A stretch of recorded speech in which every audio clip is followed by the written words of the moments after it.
world of football, there are numerous derbies around the world that has gained a reputation of being some of the world's biggest.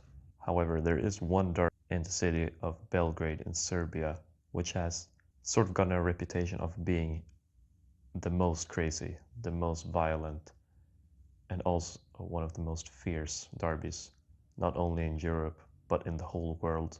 This is the Belgrade Derby. This is the Eternal Derby.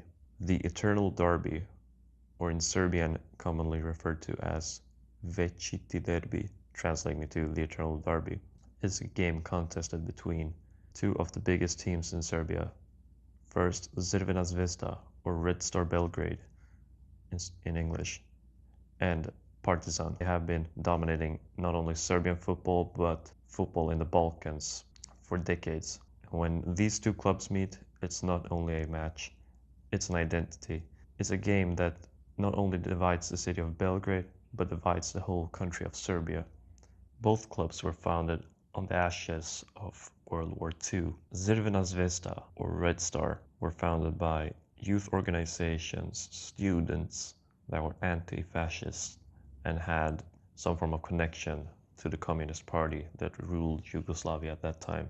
Red Star was seen as the club of the people, but they were also connected to the police and the political elite of socialist Yugoslavia. Partizan, they were founded by Yugoslavian Republic Army, also known as JNA or JNA. They represented the army, the discipline, structure, and the military backbone of the new Yugoslavian state. Josip Broz Tito was the leader of Yugoslavia between the years of 1945 till 1980.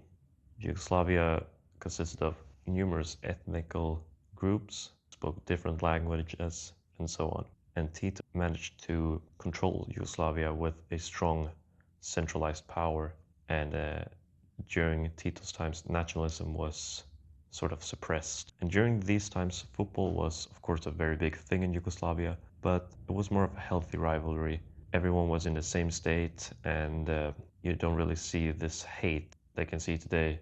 But in 1980, Tito died, and this was the start of the downfall of Yugoslavia. When Tito died, the glue that held Yugoslavia together slowly began to dissolve. The country went into an economical crisis. There was bigger political instability.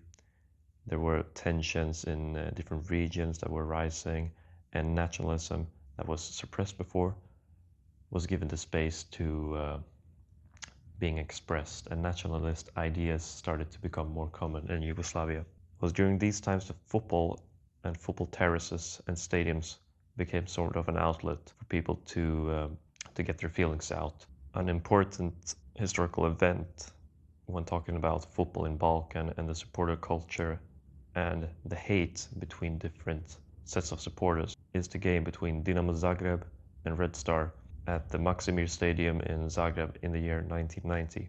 It was Dinamo against Red Star, two of the region's biggest clubs. They were facing off at Maksimir, and during this game there were some really violent riots. There were fights between supporters and police, and there were fights between supporters, Red Star and Dinamo. There were also chants from Dinamo's fans targeting Serbians and so on. Many people see this match as a symbolic prelude to the Yugoslavian wars, and it shows how football became a political arena. One notable thing about Partizan's history is that they have actually been in the European Cup final against Real Madrid in the 60s. However, the biggest achievement a team has accomplished and achieved in former Yugoslavia is Red Star's European Cup win in 1991. It's a huge triumph and still is unrivaled to this day. It is also the last big triumph for Yugoslavian football before the wars. Red Star's win became sort of a nationalistic symbol. However, while Red Star conquered Europe, Yugoslavia was falling apart. The rise of nationalism and the regional tensions were one of the main causes behind the wars. Yugoslavia split up. Nationalistic leaders and paramilitary groups all over the region were in conflict with each other, which led to a divided region and ultimately the fall of Yugoslavia and the establishing of new countries like Slovenia, Croatia, Bosnia. There is actually a connection between the ultras groups and the war. If you look at Delia, the ultras group of Red Star, there was a guy there called Zelko Raznatovic, or by many known as Arkan. Arkan was part of Delia, and he was part of a certain fraction of Delia, and it was in this fraction that he founded a paramilitary group called the Tigers, or Arkan's Tigers. In the beginning, the Tigers only consisted of about 20 people, but after a rapid increase, Tigers grew and grew, and in the end there were a few hundred that were part of the Tigers and active in the Yugoslavian war. Partizan's biggest ultra group, and the collective name for supporters to Partizan is Grobari. Grobari means grave diggers or undertakers, and they were founded in the year of 1970. Grobari, they have close connections with Gate 4 of PAOK, but also other army clubs such as CSKA Moscow and CSKA Sofia. During the 80s and before the war, there weren't really that much hate between Red Star and Partizan. So why did this hatred start? Well, there are numerous reasons why. Of course, there was this institutional rivalry between Red Star being the club of the police and Partizan being the club of the army.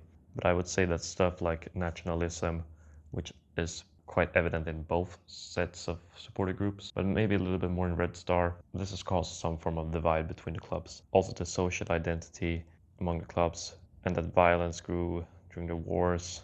The most important reason, I think, after all, why this is such a big rivalry is due to the hardships that was with the war and the aftermath. People need somewhere where they can exert all of their emotions and tensions that has been building up. So when it comes to Derby Day, that's a day which a lot of people, not only ultras and the most hardcore supporters, look forward to.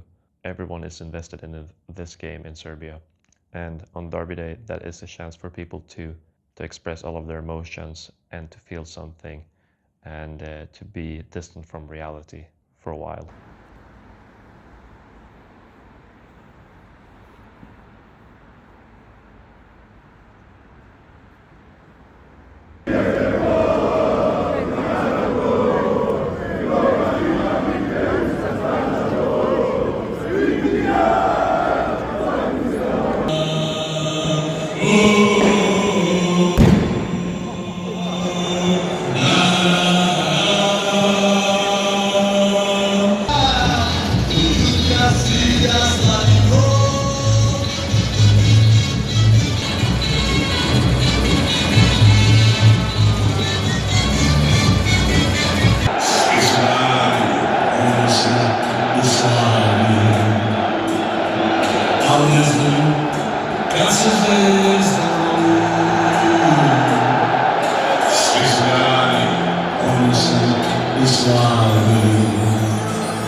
Место